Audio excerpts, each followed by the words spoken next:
cooking up a whole chicken here. I know I made another video like this, but we're doing some different things with the bone broth. Making a special type of bone broth here. No. So just put your spices on it. I've salted it, I peppered it, I put paprika all over it, except on the belly. Look at that now. Okay.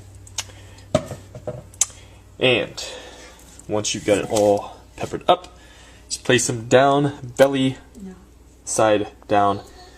Put your cover on, plug your crock pot on, and then low, 8 hours, cook them up. And that's how you cook a whole chicken. Usually they have the organs cut out here, so I usually cook these up individually and eat them individually. But that's pretty much what you do. Just stick it in the crock pot. The juices will start to flow out of it, and then you'll take the chicken out. And well, I'll show you that step when I get to it. Alright, so the chicken's been cooking about 8 hours. And that's the juices remaining. So I'm just going to debone the entire chicken now. Put the bones back in, and then we'll make our bone broth. Alright, so that's all the chicken we got out of that. So being on the ketogenic diet, that will be enough for the entire week for myself, my wife, and my 11-month-old baby.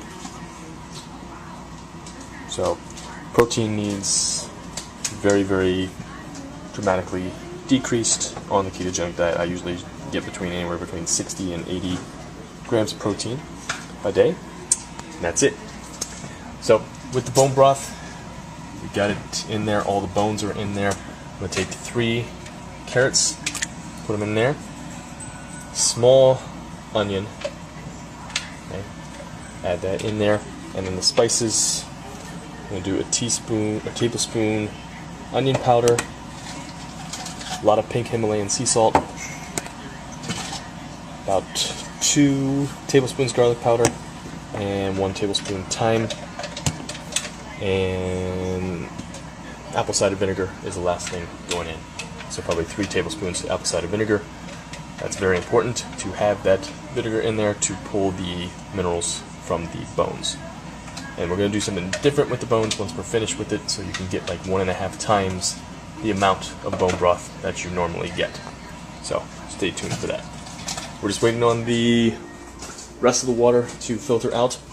That's another thing. If you're using just tap water and you're in a fluoridated area, or you have chlorine, lead, all those contaminants in there, it's not worth it, and you're just poisoning yourself with more toxins. So make sure your water is filtered. We use clearly filtered. It filters out pretty much all of the fluoride and all the other contaminants. I'll put the link down below. You can check it out.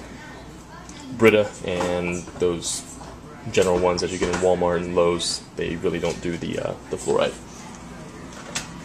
Right, Lucy?